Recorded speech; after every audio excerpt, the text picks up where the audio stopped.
Magandang araw mga kakutsero. Ito na naman po ang inyong lingkod na si Jigs na magbibigay sa inyo ng giya ngayong araw ng Sabado. Ngayon po no ay November 30 at meron po tayong 7 magagandang karera. Ang start time po natin ay alas 3 ng hapon. Ngayon po ay gaganapin ng 18-day campaign to end violence against women. Uulitin ko po, itong aking giya ay purely review and analysis ko lamang at walang halong information. Umpisahan na po natin. Race number 1, 2-year-old maiden race. Distance is 1,400 meters at dito po may 7 kalahok, no? Dito po, itong numero 1 Alapaap, tumakbo ng malaking karera yan, no? Kila Babe in Hoblut, no? At dumating po siya pangalawa sa Bugaw at nagprueba po siya ng 1.30. Pero nung November 20 po, nanalo po yan sa kanyang novato run at nagpreba po ng 1.16.4. Kaya sa tingin ko, siya ang horse to beat dito. At ito naman mga preba ng mga bagong kabayo, yung Toys of Maxine, no? Nung November 6, nagpreba po ng 1.19.2. Ito namang si Cole is Right ay nagpreba po ng 1.17.6 sa 1200 meters noong November 13. Ito namang si Marvelous Maxine ay nagpreba po ng 1.19.4 sa 1200 meters noong November 6, no? Kaya dito no makikita mo angat na angat sa laban dito, no, sa tingin ko, no. Sosolohin ko na po yung numero 1 na si Alapaap, no, nasasakyan ni JT Pabilik. Sa race number 2, kung saan magsisimula po ang ating pick 6, Pilracom Rating Based Handicap System Race, Class 4, 16 to 21 split. Ang distansya po dito is 1,400 meters at may 6 na kalahok. Dito po, ang mga yan, galing sa panalo po, Queen Gabi, galing sa panalo yan. Yan si Queen Gabi po, nanalo po nung November 22, no? Nagpreba po ng 1.14 sa 1,200 meters. Itong si Domsat 7, galing pong segundo yan. Ito naman si Cold Digger, binigay na po kay Jan Alvin Guse at sa tingin ko, pwedeng makasabay sa unahan yan. Itong si Noble Promise, dahado pong nanalo nakaraan yan, si Noble Promise. Ito naman si Distant Thunder, from JT Pabilik, binigay na kay JT Sarate, no? Pero ito, nakikita ko senaryo, pwedeng mauna si Noble Promise niya, no? Tsaka yung Distant Thunder at ang makakasunod na medyo maaga-aga, si Cold Digger, no? Kaya ito sa tingin ko napupusuan ko dyan si Cold Digger, no? Dahil baka magkaroon ng pressure sa unahan si Noble Promise, no? Ayan pa si Galactus, no? Mababa din na Galactus, no? Galactus, Noble Promise, tsaka si Distant Thunder, no? Baka mapabor kay Cold Digger, no? Kaya siya po ang napupusuan ko dyan. Itong laging in the money, yung numero 2 na si Domsat 7, no? Sa tingin ko yan ang mahigpit na kalaban, no? Yung Queen Gabi, may panalo din po yan dahil galing nga po sa panalo yan. Pero dalawa lang po pipiliin ko dyan. Doon ako sa numero 3, Cold Digger. Paligundo ko, numero 2, Domsat 7. Sa race number 3, dito po magsisimula ang ating pick 5, Pilracom Rating Based Handicap System Race, Class 5, 11 to 15 split. Distance is 1,400 meters. At dito po, meron pong 7 kalahok, no?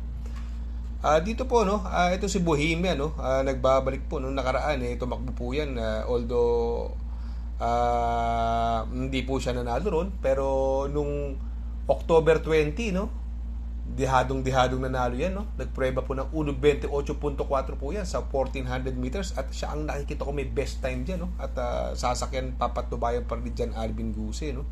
Ang tingin ko pwede magdala ng unahan dito, no, yung numero 4 Star of the Future, no, nasa kay ni JT Pabilik, no. Sa tingin ko wala akong nakikitang bubulabog sa kanya sa unahan dito, no. Pwede siya makabuo rito, no. May tsamba po yan, Itong batang after 7 laging in the money, no. From Ramos, Apprentice Ramos to RC Baldonido, no. Laging in the money po yan, At ito naman si Kalangaman Island, bagong baba po ng rating base yan, no. Kasakyan po ni Claro Espare, gamay niya po yan, no? Kaya dito sa race number 3, magdadalawa po ako dito. Doon pa rin ako sa medyo talagang malalakas ang nilalabanan, no? Yung numero 6, Bohemian. Panigundo ko po dyan yung Solo Ere, numero 4, Star of the Future. Sa race number 4, dyan po magsisimula ang ating pick 4, Pilracom Rating Based Handicap System Race, Class 5, 6 to 10 split. Another 1,400 meter distance at dito may 6 na kalahok. Dito, no, bagong baba po, no, bagong baba ng rating base po yung numero 1, Princess Isabel, no. Napapatnubayan po ni Idol Christian Garganta, no. Sobrang baba sa laban, no. Kaya lang medyo nagbakasyon. At ang nakikita ko magdadala ng unahan po rito, sa tingin ko solo ere po ito, yung numero 6 na si Smiling Lady, no, na gamay po ni JC De La Cruz, no. Siya po ang mauuna diyan, no. Itong Lightning Bolt, maganda rin po tinakbo nakaraan nito eh. Although tersero lang po siya dumating doon, no, sa kay Mark Alvarez, no. Pero bukod doon medyo may malakas din tinalo dati yan eh. Si Lightning Bolt eh. Itong si Baling Dikit, gamay naman po ni Ed Jordan Guerra yan. Yan, magandang diado po yan, no. Pero dito sa race number 4, no, para sa akin, no, magtatatlo po ako dito, no. Doon ako sa numero 1 Princess Isabel. Panigundo ko po numero 6 Smiling Lady at isasama kong pandiyado po yung numero 3 Lightning Bolt. Sa race number 5, Pilracom Rating Base Handicap System Race, Class 5, 6 to 10 split. 1,400 meters is the journey at dito po may 6 na kalahok po dito, no. Dito po, no, nakikita kong pwedeng magdala ng unahan dito, no? Ang ganda ngayon ng numero nito, no? Nasa labas, no? Numero 6 Golden Jaraywa, no? Nasasakyan ni R.A. Base, no? Sa tingin ko siya ang magdadala ng unahan dito, Golden Jaraywa. At ang ganda po ng numero niya, no? At may premium po itong karerang ito, ha. First prize po rito 180,000, kaya sa tingin ko pwedeng maglabas lahat ito, no.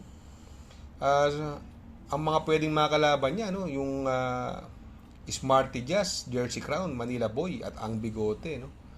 Pero napupusuan ko po dyan yung numero 4 Manila Boy, no? At gamay po yan ni Mark Alvarez eh. At distansya niya po yan, no? Si Ang Bigote, malaki panalo niya, na sakay ni CB Ardonia. Pero ako, para sa akin, magdadalawa na lang po ako dito, no? Sa race number 5, doon ako sa numero 4 Manila Boy. Panigundo ko yung pwedeng mauna rito, numero 6 Golden Jaraywa. Sa race number 6, Ultimate Race, Pilracom Rating Base Handicap System Race, Class 4, 22 to 27 at ang distansya po is another 1,400 meters at dito po may 6 na kalahok, no. Dito po, no, possible scenario po rito, no. Siyempre, numero 1 Eyazaki, ang gandang numero, no. Kaya lang sakay ni Kelvin Abobo, ipipilit ng unahan to, no. Itong si Eyazaki po, no, noong October 15 nanalo po yan, no, at nagprueba po ng 1.14 yan, no, si Eyazaki, no. Sa tingin ko pwedeng mahigpit na makakalaban niya rito yung numero 6 na si Amor Mi Amor, no. Si Amor Mi Amor tersero po yan last run, no, kila Asyong, no, noong October 15 din po at nagprueba rin po siya ng 1.13 media, no. Kaya dito sa race number 6, no, magdadalawa po ako diyan, ha. Doon ako sa mas lamang sa prueba, no, numero 6 Amor Mi Amor. At ang panigundo ko naman po dyan yung numero 1 na si Eyazaki. Sa race number 7 sa last and final race, Pilracom Rating Base Handicap System Race, Class 3, 40 to 46, 47 to 53 merge, no. 1,400 meters ang distansya, no. At may 7 kalahok. Makikita natin dito ang nagbabalik, no, numero 3 Perfect Delight, napapatnubayan ni JT Pabilik, no. Alam naman nating malalakas ang nilalabanan itong siya Perfect Delight na sa mga imported, no, sumasali po ng malaking karera yan, no? At sa tingin ko wala nang pauunahin yan, no? Yan ang horse to beat dito sa karera ko to, Perfect Delight, no. Ito si Daily Burn, no, although yan din ang mga nakakalaban niya, kaya lang hindi masyado magaganda mga tinatakbo ni Daily Burn ngayon, no. Although magdadala po siya ng bagaan ng 50 timbang, no. Ito siguro Clyde, napupunto po ito, galing sa panalo po yan, tinalo po niyan si Eutychus, last run niya tinalo si Eutychus. Kaya siguro dito, no, sa race number 7, magdadalawa na lang po ako dito. Doon ako sa numero 3, Perfect Delight. At panigundo ko naman po yung numero 4, Euroclydon. Shout out nga pala kay Sir Pax ng Barkadahan OTV. Located po siya sa 1139 New Antipolo Street, Corner Vargas. Malapit lang po sa Abad Santos, yung bagong ginawang tulay. Very convenient and attentive po ang mga tao. Pwede po kayong mag-EB at party while betting on racing. Mega shout out. Happy birthday po, Sir Ricky Boy Sunga from pareng Francis Eugenio. Happy birthday po. Shout out, mega shout out sa ating mga tropa dyan sa Barkadahan OTV. Ang address po niyan 1139 New Antipolo Street, Corner Vargas. Shout out, mega shout out kay Sir Paxi Villar, Piwi Pulintan, Alvin Priginal, Imo Rodriguez, Arnel Lorenzana, Dudoy De Jesus, Makmak Villar at kay Sir Manny Caplis. Mega shout out po sa inyo.